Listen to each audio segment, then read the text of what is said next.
Assalamualaikum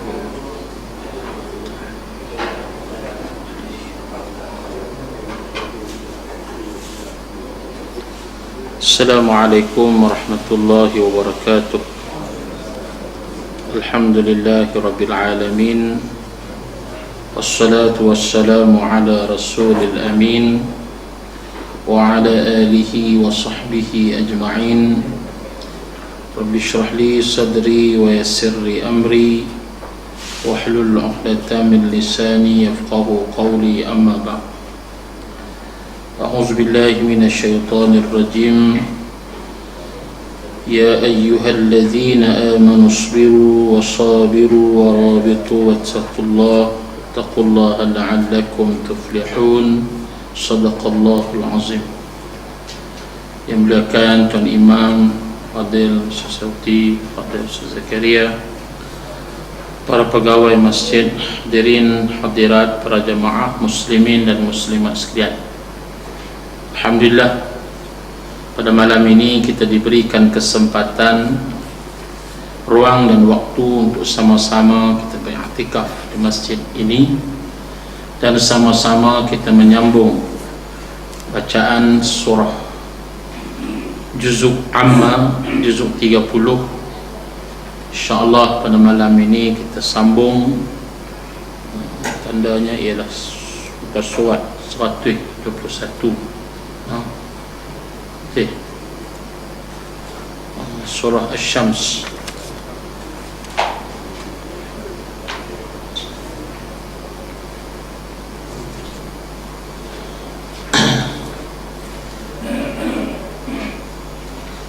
Surah Asy-Syams, insyaallah.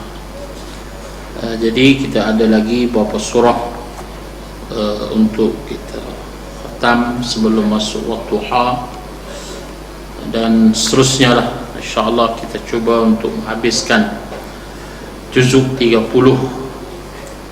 daripada surah-surah yang banyak menceritakan tentang kebesaran Allah Ta'ala, insyaAllah. A'udzu billahi minasy syaithanir rajim.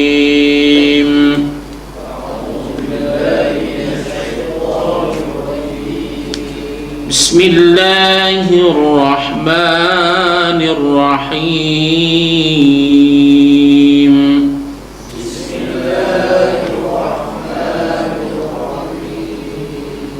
Wasyamsi wa duhaha,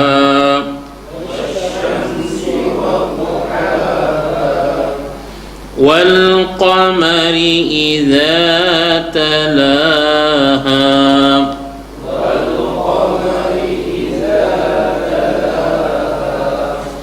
وَالنَّهَارِ إِذَا جَلَّاهَا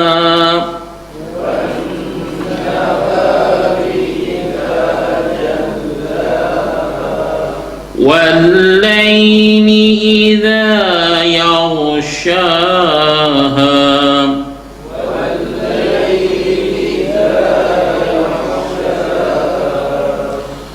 وَالسَّمَاءِ وَمَا بَنَاهَا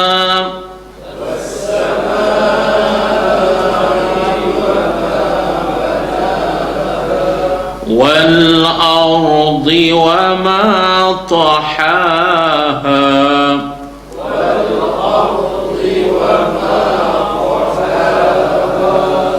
وَنَفْسٍ وَمَا سواها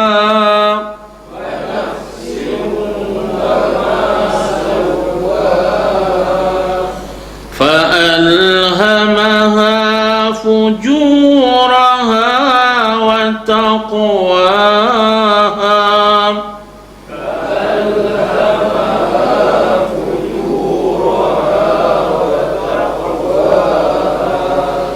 قد أفلح من زكاها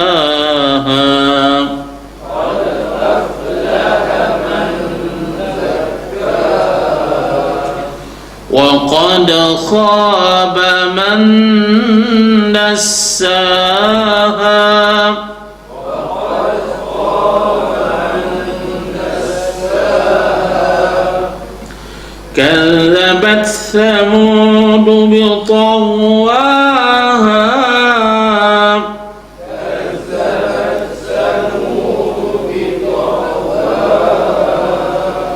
إذ انبعث أشقاها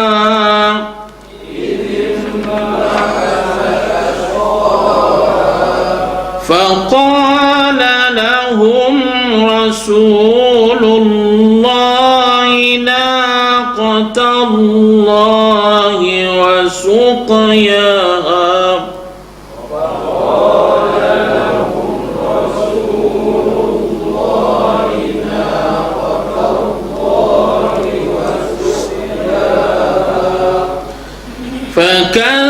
فكذبوه فعقروها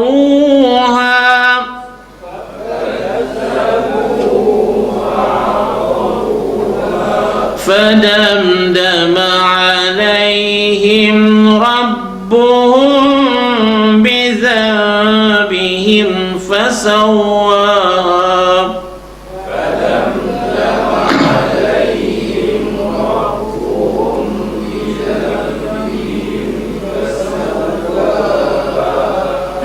ولا يخاف عقباها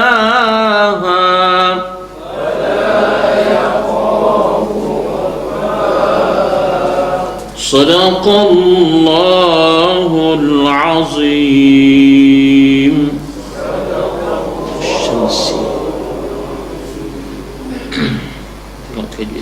والشمس وضحاها ما أصلي له وضحاها والقمر إذا تلاها تكون ما أصلي والنهى وجب الغنة والنهى إذا جلاها ما أصلي له والليل مألين إذا يغشاها ما أصلي والسماء ما واجب متصل لما حركات وما من أصلي بناها pun من أصلي والأرض وما طحاها من أصلي ونفس وما تنوين واو إدغام مع الغنة dengung dua harakat wama man asli sawaha man asli fa'alhamaha fujuraha man asli wa taqalqala sughra wa ha man asli qad qalqala sughra aflaha man zakka idgham ma'luna ikhfa ikhfa nun mati batumuz zai zakkaha man asli وقد قلقل الصغرى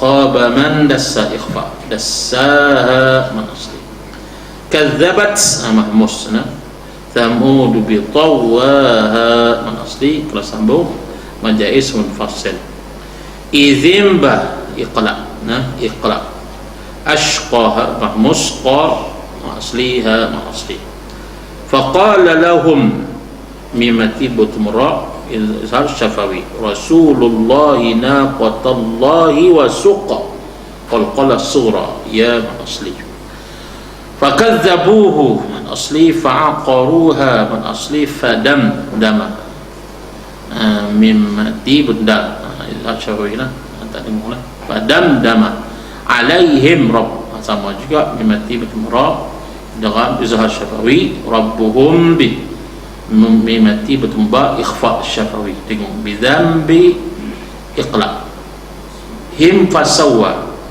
izhar syafawi fawa sawa asli wala yakhafu uqbaha wal qala surah man asli wallahu a'lam. InsyaAllah kita sambung ayat ini berkaitan dengan surah Asy-Syams. Bismillahirrahmanirrahim. Surah Asy-Syams.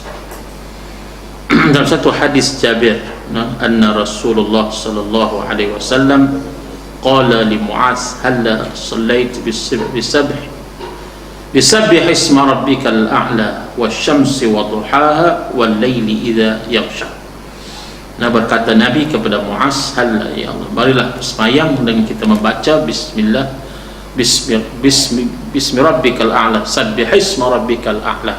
Mana dibacakan dalam semayang itu surah-surah ini. Surah apa? Surah Sabbihis ataupun surah Wasyamsi wa duhaha wal laili idza yaghsha. antara surah-surah yang dibaca di waktu malam, semayang malam ataupun semayang Isya ataupun semayang Maghrib dan seumpamanya. Dan bacaan-bacaan surah yang mana digalakkan kerana mengandungi kelebihan ingat kepada kebesaran Allah. Surah-surah ini menceritakan tentang al-kaun, tentang alam, yang membabitkan tentang kekuasaan, kehaibatan kerajaan Allah Subhanahu wa ta'ala.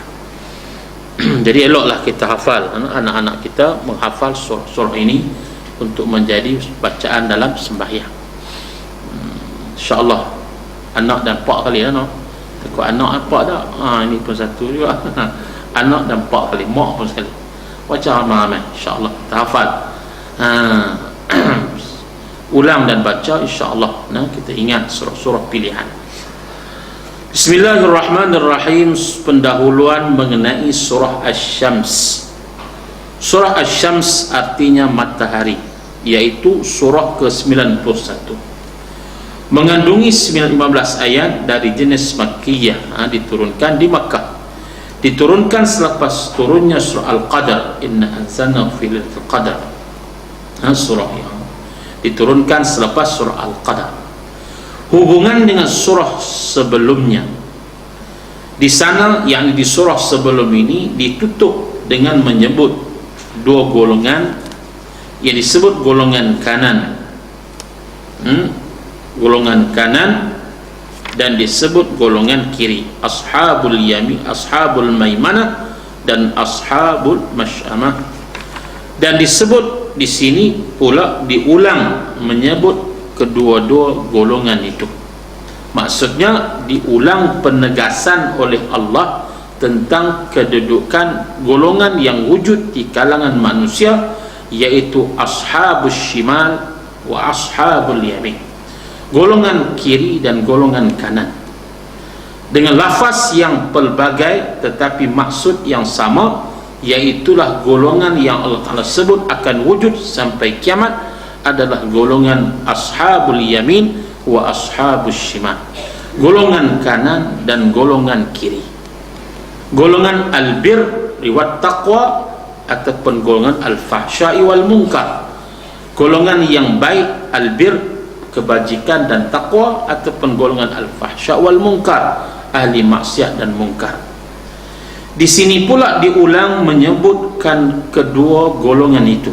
Dalam ayat surah ini juga Allah Ta'ala cerita ulang balik penegasan.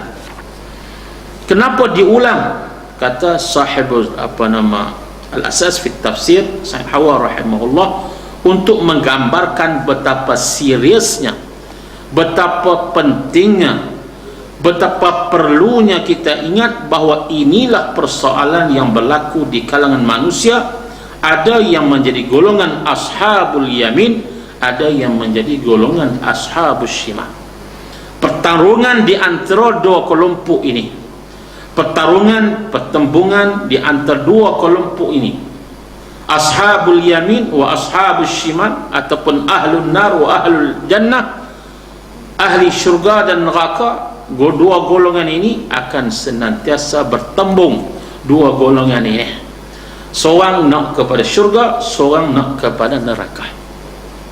Maka diulang-ulang ini untuk apa? Nak beritahu bahawa perlunya kita mengambil berat. Bila kata ulang tu makna Allah nak ulang supaya kita ambil perhatian, dengan lafaz yang berbeza tapi maksud yang sama untuk kita ambil serius. Bahawa akan beruntunglah golongan orang yang menyucikan jiwanya. Di sini disebut golongan fujur wa taqwa, golongan fujur dan golongan taqwa sama juga lah. Fujur ahlul shimal, taqwa golongan ahlul yamin. Di sini digunakan kaedah fujur wa taqwa, guna kalimah yang sama, bahawa akan beruntung orang yang menyucikan jiwa. Siapa yang menyucikan jiwa? Ahli taqwa tadi, iaitu golongan yang disebut taqwa zakkaha, golongan yang kotor dassaha, itu golongan yang keji. Maksudnya Allah Ta'ala menggunakan bahawa akan beruntunglah orang yang menyucikan jiwanya. Jadi Allah cerita siapa golongan yang menyucikan jiwanya, dan rugilah orang yang mengotorinya. Mana dalam ayat dalam surah ini Allah Ta'ala fokus kepada saksiah manusia itu akan wujud dua golongan, iaitu mereka yang suci jiwanya dan kedua golongan yang kotor jiwanya. Kenapa difokuskan kepada jiwa? Karena inilah asas kepada saksiah manusia. Iza salahal salahal jasadu kulluh, wa iza fasada fasadal jasadu kulluh.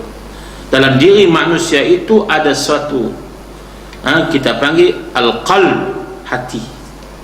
Hati itu kotor, maka kotorlah anggota yang lain. Bersih hati, bersihlah anggota yang lain. Maka disebut di sini golongan yang beruntung orang yang menyucikan jiwanya. Rugilah orang yang mengotornya. Mana fujurkah ia, celakalah ia, jahatkah ia, takwakah ia, baikkah ia, bermula daripada jiwa. Jiwa yang ada dalam jiwa kita, ataupun disebut qalb, dalam hati kita tu. Kerana jiwa manusia itu mempunyai tabiat.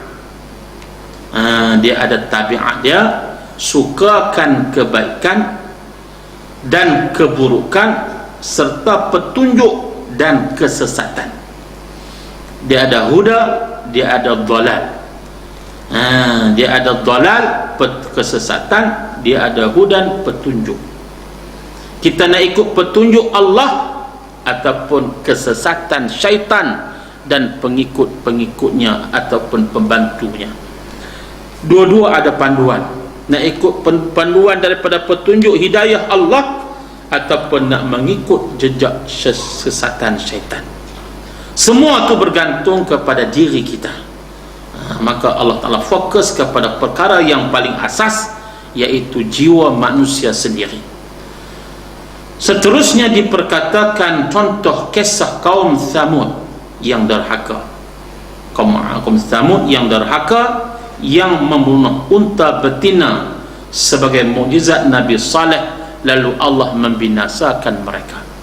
Setelah Allah menyatakan sifat-sifat golongan yang Allah suka dan golongan yang Allah cela, Allah tampilkan contoh mereka yang Allah binasakan. Dan diambilkan contoh dalam surah ini adalah contoh kaum Thamud yang Allah binasakan mereka akibat daripada kesesatan mereka dan juga pelanggaran kepada peraturan Allah, termasuk kejahatan mereka membunuh unta betina yang merupakan mukjizat Nabi Allah Saleh alaihi salam. Secara ringkas, Bismillahirrahmanirrahim. Dengan nama Allah yang Maha Pengasih lagi Maha Penyayang. Wasyamsi, waw ni dia panggil wawul qasam, waw sumpah. Dan demi matahari, asyams matahari. Wadduhaha, dan juga digunakan waw itu, ada ulama menyebut waw sumpah, dan demi waktu masa duha. Wasyamsi, dan matahari. Wadduhaha, di sini disebut oleh sahibul al-asas fi tafsir, dia kata dan demi waktu duha. Wasyamsi, dan demi matahari. Waduhaha, dan waktu tengah hari, waktu pagi. An-nahar, waktu pagi. Waktu pagi mana? Waktu duha. Waktu duha, bila ni waktu duha ni? Waktu duha ni bila? Naik matahari, kalau ikut di segi ini dia kata 27 minit selepas naik matahari, waktu pagi tu. Waktu yang disunatkan semayang sunat duha. Semayang sunat duha iaitu lepas naik matahari sekitar segalah, kita kata, ataupun setengah jam lepas naik matahari itu. Waktu ini dipanggil waktu duha. Sampailah matahari tengah habis waktu duha ni, waktu tengah hari rembang tu habislah waktu dia, waktu duha. Maksud di sini Allah Ta'ala nak beritahu kepada kita tentang kelebihan apa yang disebut oleh sahibul asar tafsir. Dia kata matahari satu, yang kedua waktu duha satu. Yang pertama, matahari itu nak menggambarkan apa? Kekuasaan, kehebatan, kerajaan Allah. Kaji tentang matahari. Nah, kita baca dalam ayat yang sebelum ini pun Allah Ta'ala cerita tentang makhluk ini. Habaq yang paling hebat sekali antaranya yang perlu kamu kaji adalah matahari, sistem perjalanan dia dan segalanya. Yang kedua yang dikaji juga adalah waktu pagi, waktu duha, yakni waktu yang berkah. Antara yang disebut oleh Abu Hurairah radhiyallahu anhu, dia kata di antara perkara yang telah dipesan berwasiat ia kepada aku oleh Rasulullah sallallahu alaihi wasallam adalah 3 perkara, yakni benda yang telah dipesan di wasiatnya benda penting. Kata Abu Hurairah, Rasulullah berwasiat kepada aku 3 benda. Yang pertama, tidak berlalu waktu pagi malaikat aku ataupun diminta aku solat duha. Makna tiap pagi semayang sunat duha. Yang disebut dalam hadis ini Nabi semayang 4 rakaat. Dia boleh dalam fiqh disebut sehingga 12 rakaat. Saya kata sampai 12 rakaat boleh semayang sunat duha. Pernah buat tak? Siapa pernah buat angkat tangan? 12 rakaat semayang sunat duha. 2 pun tak ada, tambah 12. 2 paling kurang 2, paling rajin 12. Hari cuti tak ada kerja apa, dia menunggu saja, dia main Facebook je, 12 rakaat. Kalau sibuk kerja 2, no? 12 rakaat. Ini yang paling baik. Kata Abu Hurairah, Nabi pesan kepada aku, maknanya tak berlalu waktu pagi itu mesti dulu semayang solat duha, kerana keberkatannya, kelebihannya, diampunkan dosa oleh Allah Subhanahu wa Ta'ala dan diberkati siangnya sampai waktu petang. Pagi itu Allah berkati hidup kita sampai petang, dan dimurahkan rezeki pada kita itu. Dimudahkan urusan, dimurahkan rezeki, dilapangkan kehidupan kita pada hari tersebut. Itu yang pertama. Yang kedua, kata Nabi kepada aku, wasiat daripada Nabi kepada Abu Hurairah, tidak tidur malaikat diakhirkan dengan solat sunat witir. Pun sama juga solat witir, 1 rakaat, 3 rakaat, paling rajin lebih lah dah, 13 rakaat dah. Kalau ba'diyah 1 tambah di 3, jadi 3 rakaat ataupun 3 rakaat.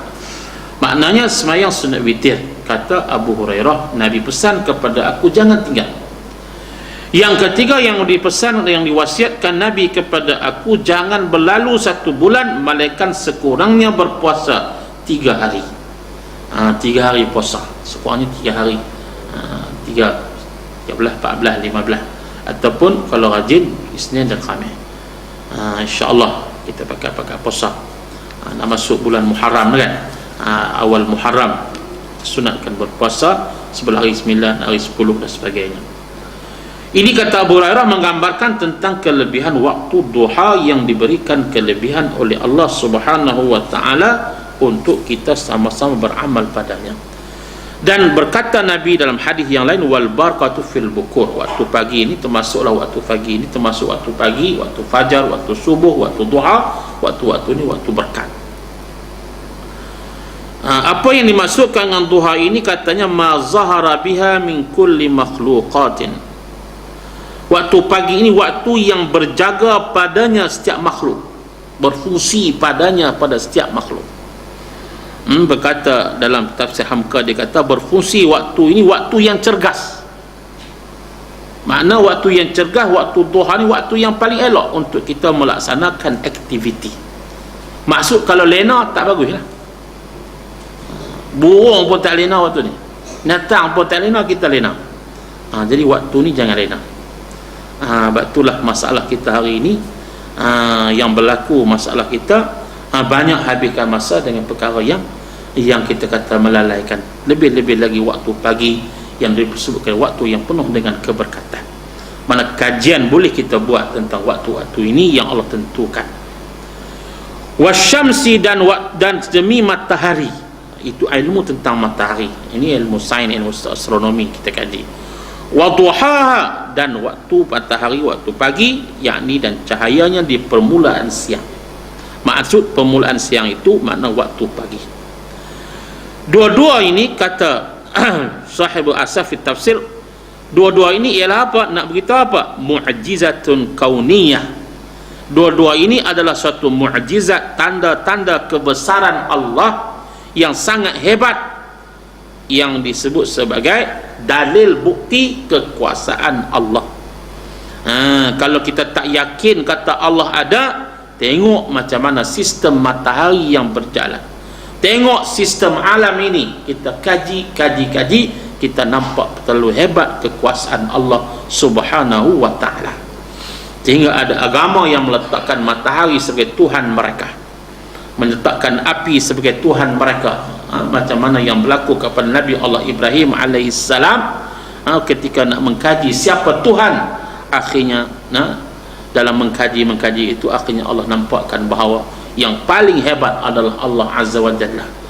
Tengok hebat matahari, tapi akhirnya tenggelam, bukan matahari sebagai Tuhan. Tengok malam hari pula, bulat, tiba-tiba siang hilang. Macam mana Tuhan? Malam ada, siang hilang? Tak, jadi bukan. Tapi ada orang-orang yang menjadikan sebagai matahari ini sebagai Tuhan. Kenapa? Mereka menganggap itu kekuasaan.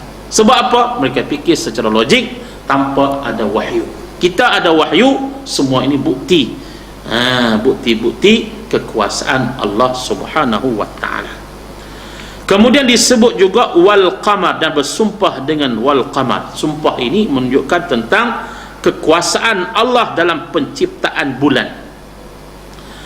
Bulan ini idza talaha, apabila mengiringinya, habisnya matahari waktu petang, iringi selepas itu wal qamar. Mana wasyamsi waduhaha, dan matahari dan siang waktu pagi itu sampai petang, habis waktu petang wal qamar. Disebut di sini tali'an, dia muncul. Bila muncul bulan itu inda ghurubiha, bila hilangnya matahari.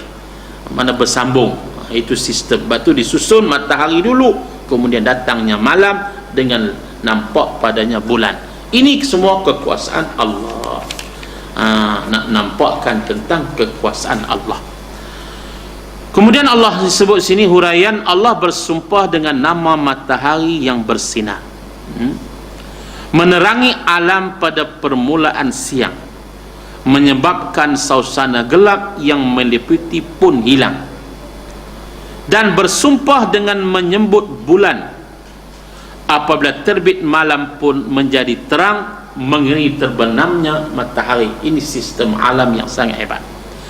Yang demikian itu berlaku pada tiap-tiap separuh bulan Islam pertama. Muncullah rembulan sebaik sahaja matahari terbenam, lalu menyinarkan cahayanya pada waktu malam. Terbenamnya matahari melambangkan alam pada waktu itu seolah-olah mati. Kemudian apabila fajar subuh menyingsing dan matahari terbit, seolah-olah alam itu pun hidup kembali. Betapa tidak, kerana semua makhluk yang sudah mati menjadi hidup. Ini lambang seolah-olah malam tu kita mati, mana semuanya mati. Pagi kita dibangkitkan seolah-olah kelahiran semula. Kelahiran semula ataupun kehidupan kedua yang Allah berikan peluang kepada kita pada waktu pagi. Iaitu kita kena baca doa, alhamdulillahilladzi ahyana ba'dama amatana wa ilaihin nusyur. Alhamdulillah, segala puji bagi Allah yang menghidupkan kita setelah matikan kita seketika. Baca doa bangun daripada tidur. Bermakna setelah manusia tidur pada waktu malam, bangunlah dia pada waktu siang. Tidur pada waktu malam, bangunlah dia pada waktu siang. Kemudian bertebaran di muka bumi untuk berusaha mencari penghidupan sampailah menjelang petang. waktu duha keluar mencari rezeki, dan sampailah kepada petang balik dan kembali dalam konteks malamnya ialah apa? Beribadah kepada Allah. Waktu petang itulah melambangkan, disebut di sini oleh pentafsir ini, dia kata waktu petang itulah melambangkan kedatangan hari kiamat. Mana habis dah siang tu, mana habis dah hidup kita, datang pula malam, maka seolah-olah petang itu melambangkan kedatangan hari kiamat. Maka matahari dan bintang merupakan dua jenis makhluk yang bertugas untuk kepentingan manusia. Tujuan Allah bersumpah dengan keduanya untuk mengingatkan akan faedah keduanya yang sangat besar. Nah, itulah kita di waktu pagi ada bacaan pagi, waktu petang ada bacaan petang. Kita baca maksurat. Kita baca maksurat yang kita baca pada waktu pagi dan waktu petang. Asbahna ala fitratil Islam, amsayna ala fitratil Islam. Semua itu adalah untuk kita menandakan kesyukuran di atas kebesaran Allah yang mengurniakan waktu pagi, petang dan sebagainya, yang mana semua itu elok menjadi amalan-amalan kita. Kemudian Allah sebut yang sumpah yang keempat, ataupun sumpahan yang ketiga, ayat yang ketiga, wan nahar, dan demi masa siang, iza jallaha birtifa'iha, yang Allah nampakkan siang, wal laili iza yaghshaha, dan waktu malam yang Allah lindungkannya atau tutupkannya, yu'tiha bizulumatiha, Allah menampakkan kegelapannya. Apa maksud Allah bersumpah dengan menyebut pula waktu siang? Apabila menampakkan dirinya, dia membawa suasana terang dan menyingkap tirai kegelapan malam dengan cahaya siang. Makna bila datangnya waktu pagi, iaitu terbitnya matahari, maka hilanglah kegelapan malam. Kemudian bersumpah lagi dengan waktu malam, apabila suasana gelapnya yang hitam menundung dan menutup tirainya di permukaan alam, maka suasana siang itu tugasnya menyingkapkan tudung dengan menyorokkan kemakmuran ke seluruh alam, dan suasana malam pula bertugas menutupinya kembali. Maknanya peredaran malam dan siang itu ada fungsi-fungsi yang tersendiri. Apa maksud siang? Siang untuk kita mencari fantashiru fil ard, mencari khazanah bumi ini, menggali segala sumber bumi ini. Fantashiru fil ard, kamu bertebaran mencari rezeki dan seumpamanya. Kemudian fungsi di waktu malam, wal laili libasa, ayat yang kita baca dalam surah Ammah dulu. Malam yang merupakan waktu yang terhad, yang Allah ciptakan untuk kamu penjarakan diri kamu dalam kegelapan itu. Untuk apa? Muraqabatillah, kamu mendekatkan diri kepada Allah. Malam kita beruzlah, malam kita munajat kepada Allah. Bukan malam duk rempit, ni malam duk rempit ni. Siang malam rempit ni, betul. Tapi lepas subuh balik nah. Yang rempit ni lepas subuh balik nah. Lepas balik kuang. Tuhan suruh lagu lain, lepas buat lagu lain. Itu yang pening tu. Jadi isu dia sekarang ni, kita ikut sistem. Ikut sistem. Semua sistem ini dipatuhi oleh makhluk-makhluk yang lain. Binatang-binatang pun dia ikut sistem ni. Pagi keluar, petang balik. Nak kebau lembu balik kandang malam. Petang lah. Kau malam mereka cari makan lah. Mereka tak melewat kata malam-malam pun. Walaupun mereka tak cerdik macam kita. Nah, tapi sistemnya mereka mengikut alam yang Allah ciptakan. Secara fitrah Allah menjadikan sistem ini. Cuma manusia ini dia ada akal dia dipandu oleh keinginan nafsu, akhirnya dia melawan fitrah, akhirnya menjadilah manusia yang jahat, yang menjadi perosak kepada alam ini. Kemudian Allah bersumpah lagi yang kelima, was-sama, dan demi waktu langit, as-sama wa ma banaha. Apa mana wa ma banaha? Allah Ta'ala nak menyoal kita wa ma dengan maksud waman, dan siapa yang menjadikannya. membenanya. Wama iaitu dengan maksud waman, siapa yang membenanya, yakni bangunannya. Bana ni banyak bangunan, bangunan ni mesti ada tiang dan sebagainya, tapi pembinaan langit dengan sistem yang sangat hebat, tanpa tiang boleh berada di atas. Kamu fikirlah secara akal, macam mana Allah boleh menciptakan kerajaan langit yang sangat hebat, bukan selapis berlapis-lapis di atas sana. Wal ardi, dan sistem matahari, sistem bumi pula, wal ard, dan demi bumi ini Allah menghamparkannya. Amanah hampar ni, kamu boleh pi, boleh lalu, boleh ikuti, boleh kamu bertebaran. Toha maknanya tersebar di depan mata kamu tentang bumi yang Allah Ta'ala jadikan khalaqaha biwasatiha, dengan maksud terhampar. Terhampar ni mana kamu boleh mendapatkan apa yang Allah ciptakan dalam bumi itu, kamu kaji. Macam yang kita baca dalam surah Amma Yatasaalun, yang Allah Ta'ala sebut tentang bumi yang Allah sediakan untuk kamu ambil manfaat padanya. Maksudnya 6 jenis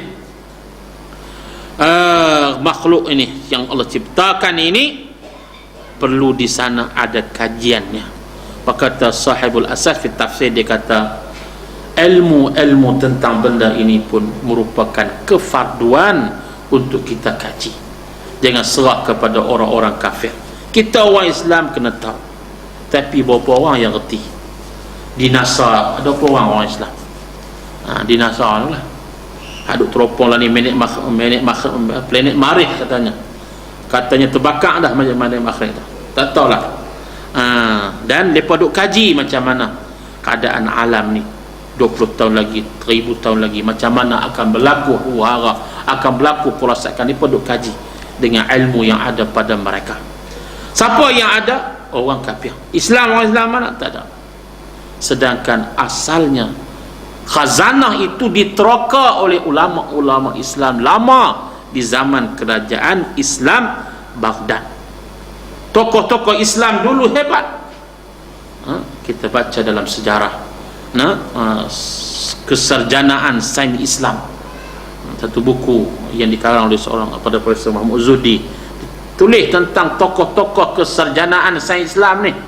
Bagaimana Al-Biruninya, Al-Kindinya, Al-Khwarizminya, Al-Farabinya, Al-Blakalah, Ibn Nafis, Ibnu macam-macam nama yang hebat mengkaji tentang alam ini.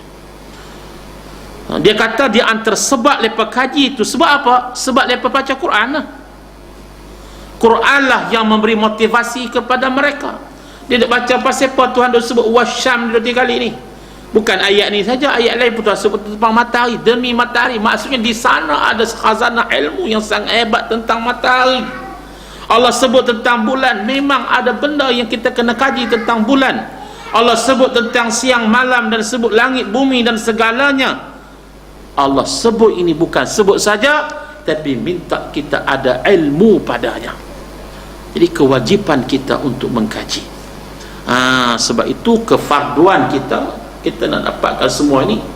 Anak-anak kita lah kena rajin belajar sungguh-sungguh untuk mendapatkan apa yang disebut sebagai khazanah ilmu Islam yang sangat hebat yang ada di dalam ilmu Allah Ta'ala yang elok kita kaji. Al-hikmatu dalatun mu'min anna wajadaha wa fahuwa haqqun nasu biha. Hikmah kebijaksanaan ini adalah suatu yang tercicir. Kembali asalnya orang Islam tercicir pergi ke orang kafir. Kita lah ni terpaksa mengaji dengan mereka, tak apalah, terpaksa mengaji lah. Ambil balik ilmu tu untuk kita pakai dan ilmu kita manfaatkan. Terpaksa. Dulu di Andalusia, kerajaan Islam Andalusia, tapi sekarang dah tak ada dah. Kita sedih dengan apa yang kita lihat berlaku dulu kejatuhan Islam di Andalusia, kerajaan Islam di Baghdad. Dan hari ini pun kita lihat kali sedih lagi kejatuhan Islam di bumi Syria bila masuk sehari dua ni serangan daripada Rusia dengan berlakunya peperangan ni. Kita lihat memang dahsyat, habis hancur negara-negara umat Islam yang di sana ada khazanah yang sangat hebat, kesan sejarah yang sangat hebat. Yaman, Syria, Baghdad, Iraq, habis. Ini keadaan yang amat-amat menyedihkan. Berlaku dengan apa yang tersebut sebagai perancangan musuh, dengan tipu daya musuh mencatur dunia ini. Kemudian Allah bersumpah yang ketujuh, wa nafsin, dan jiwa.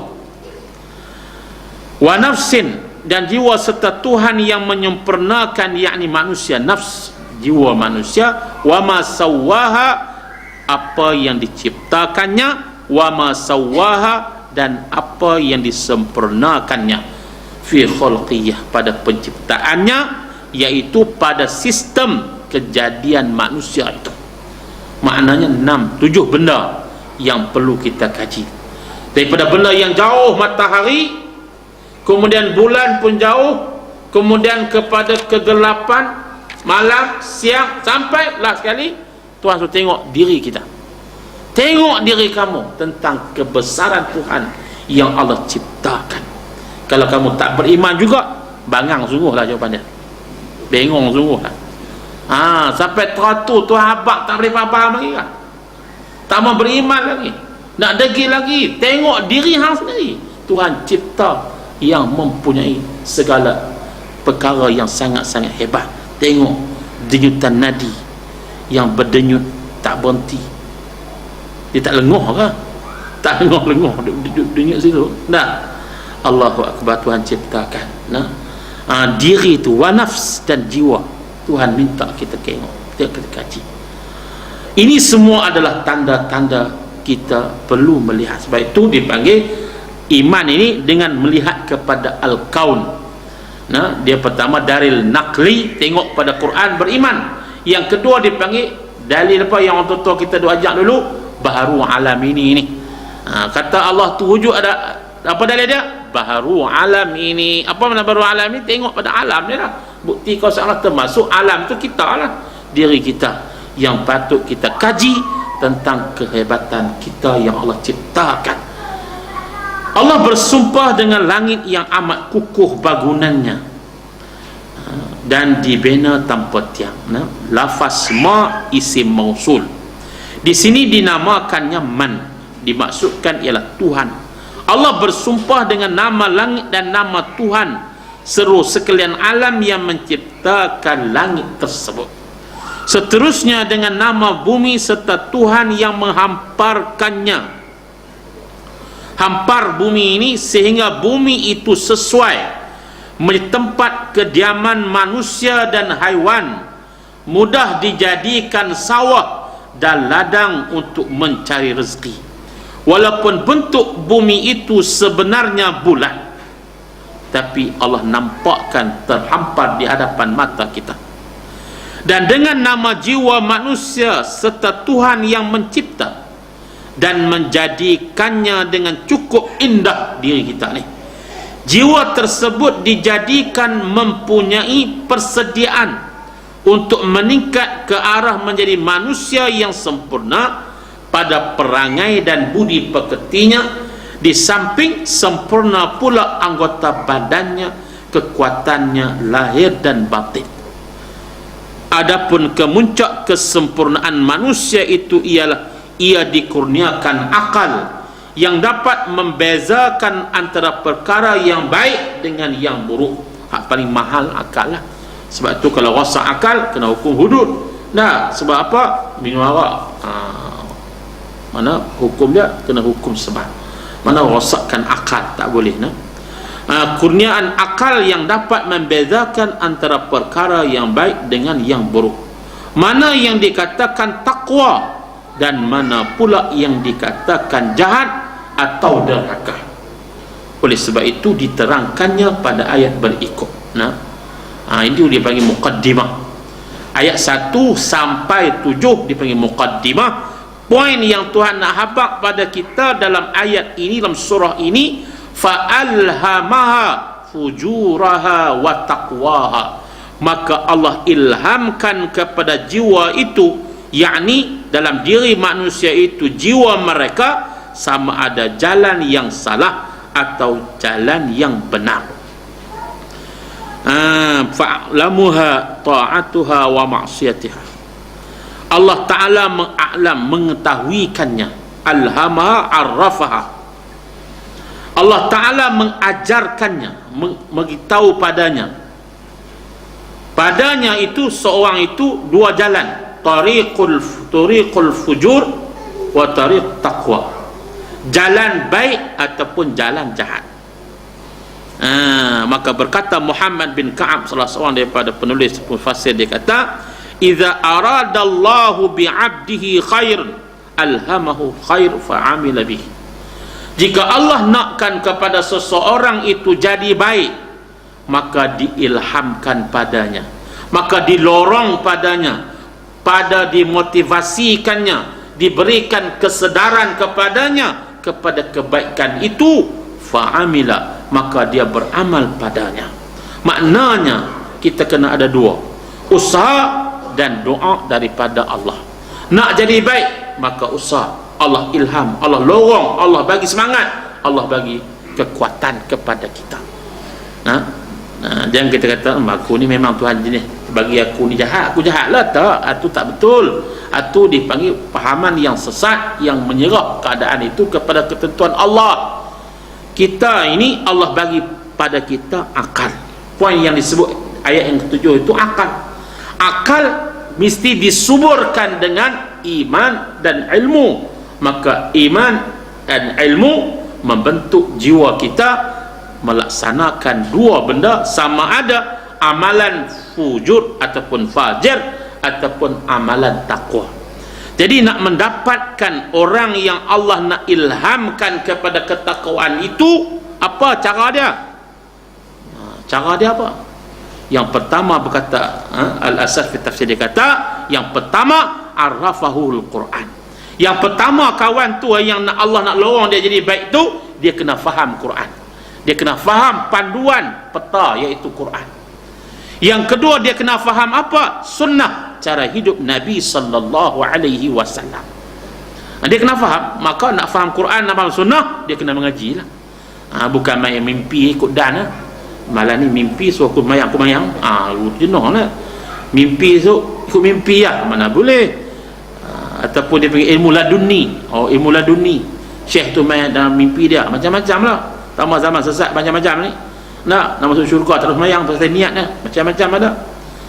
Jadi macam-macam ni tak boleh, kena ada panduan. Panduan kita adalah memahami Quran dan sunnah Nabi sallallahu alaihi wasallam. Yang ketiga, dia disebut majalisul ilm, kena menghidupkan majlis ilmu. Nak dapat ilham ke arah yang baik tu, dia kena duduk dalam ilmu, roti. Duduk di rumah tengok TV siang malam tak dapat makan, kecuali tengok benda yang elok. Kalau benda tak elok, tak dapat. Yang keempat, dia kata musahabah, bersahabat dengan ahlul khair, dengan orang yang baik. Baru jadi elok, baru jadi kawan yang elok, maka membawa minda yang elok pada dia. Dan kalau dia kawan dengan orang tak ni, maka tak jadi. Duk pi ajak pi ke benda lain, duk pi hak nyai jenuh lah. Kita nak pergi masjid, dia pergi sana jenuh lah. Jadi bertembung sedia, tak boleh lah. Jadi nak jadi elok lagu mana? Kita duduk dengan orang yang tak baik, musahabah, bersahabat dengan ahli maksiat. Jadi ilham tu dia mai kemudian lah, dengan usaha kita. Kalau kita usaha dah, akhirnya kita bawa, insya-Allah Allah akan bersama dengan kehendak dalaman kita. Kalau nawai tu kita pun tak mau jadi baik daripada awal, tak jadi lah. Sebab itulah dia kata pada kita dua jalan, fujur ataupun fajir, wa hadainahun najdain. Ayat yang kita baca sebelum ini, surah yang sebelum ini, Allah Ta'ala bantangkan pada kita dua jalan ni. Jadi kita boleh ikut jalan ni, jelas dah. Lalu Allah tegaskan lagi, qad aflaha man zakkaha. Maka sesungguhnya mana Allah menggambarkan dengan sebut fa'lama, sesungguhnya laqad aflaha ataupun qad aflaha, sesungguhnya akan berjaya dan telah berjaya. Maknanya benda ini pasti orang itu berjaya. Man zakkaha, siapa yang menyucikan jiwanya, tahara qulubah, yang menyucikan jiwanya, minal apa? Minasyirk, yang pertama daripada syirik, yang menyucikan jiwanya daripada syirik. wa akhlaqir razail, dan juga akhlak-akhlak yang fasidah. Menyucikan jiwanya daripada syirik dan akhlak-akhlak yang tak elok dengan mengisinya. Ngapa? Dengan taatillah, ketaatan kepada Allah, dan juga wa a'mal salihah, dan amalan-amalan yang baik. Mana proses hati ini disucikan daripada segala syirik, kekotoran, benda-benda yang maksiat, termasuklah penyakit-penyakit, hasad, dengki dan sebagainya. Kemudian disucikan, dimasukkan padanya ketaatan ataupun muraqabatullah, ataupun hubungan dengan Allah, bizikrillah, dengan zikir, tilawah, membaca Quran dan sebagainya. Maka orang itu berjaya. Wa qad khaba man dassaha, sebaliknya orang itu, orang yang mana yang rugi adalah orang yang mengotornya, yaitu mengotorkan jiwanya. Jiwa manusia itu diperkenankan oleh Allah dengan perkara yang salah sebagai orang fasik, dan dengan perkara yang benar sebagai orang takwa. Jiwa kita sama ada jiwa takwa ataupun jiwa orang fasik. Para mufassirin mengatakan Allah bersumpah dengan menyebut 7 macam makhluk: matahari, bulan, siang, malam, langit, bumi, dan jiwa manusia, untuk menunjukkan keagungan kudratnya dan ketunggalannya sebagai Tuhan. Di samping itu ditunjukkannya betapa besar faedah yang ditimbulkan oleh makhluk itu untuk kepentingan hidup manusia. Adapun makhluk-makhluk tersebut pasti ada yang mencipta, mentadbir peredaran dan perjalanannya, sama ada bergerak maupun berhenti. Semua itu untuk menarik akal manusia, sebab akal manusia fikir, oh itu kekuasaan Allah, memikirkan keagungan Allah. Sumpahnya ini bertujuan untuk menguatkan bahawa sesungguhnya manusia akan beruntung kalau dia dapat menyucikan jiwanya dengan mentaati Allah dari dicemari oleh perbuatan maksiat dan dosa. Dan sesungguhnya rugilah orang yang mengotori jiwanya lantaran bersifat kufur dan derhaka, yang akan membawanya ke lembah kebinasaan. Sesungguhnya siapa yang menuruti kemauan hawa nafsunya dan menderhaki perintah Tuhannya, terkeluarlah dia dari kalangan orang yang dikira berakal, dan termasuk dalam kumpulan orang yang jahil lagi bebal. Maka sebab itulah Nabi sallallahu alaihi wasallam disebut oleh Abu Hurairah radhiyallahu an, qara'a Rasulullah sallallahu alaihi wasallam fa alhamaha fujuraha wa taqwaha qad aflaha man zakkaha. Maka rafa'a sautu wa qala, melalui Nabi membaca doa yang elok kita hafal. Doa ini bacaan apa makna? Allahumma ati nafsi taqwaha, anta waliyuha wa maulaha, wa anta khairan man zakkaha. Boleh ingat no? Kecil lah tu. Kita tulis. Saya ingat kan, tak apa, kat mengaji. Doa ni katanya disebut oleh Abu Hurairah bila Nabi baca ayat fa'alhamaha fujuraha, maka ya Allah bawalah kepada aku jiwa sebagai jiwa yang takut.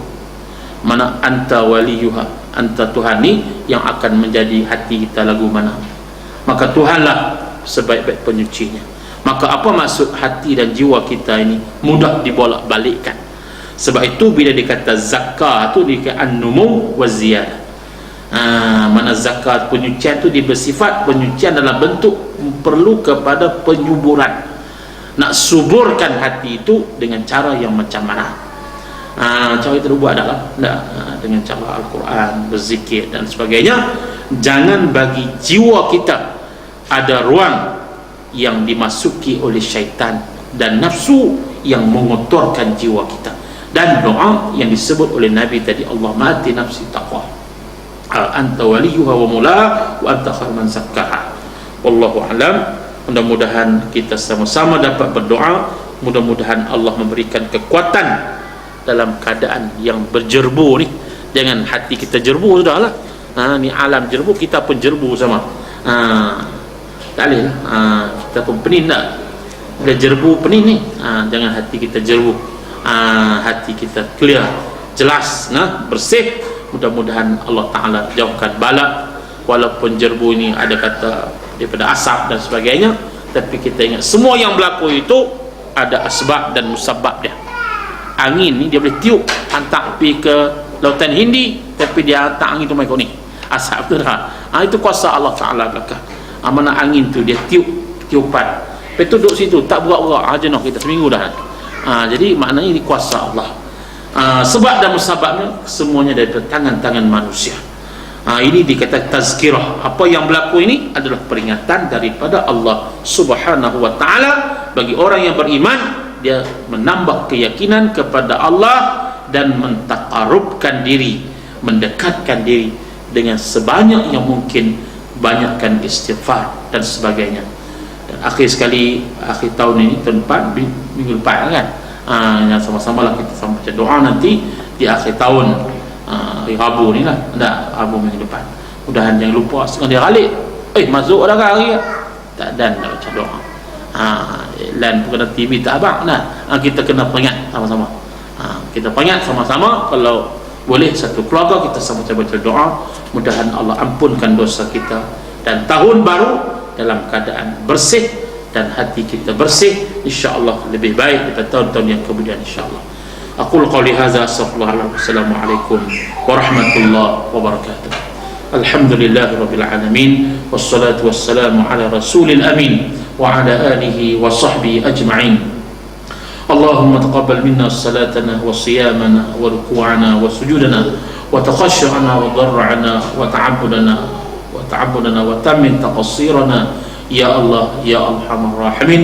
وصلى الله على سيدنا محمد والحمد لله رب العالمين. قبل الله منكم.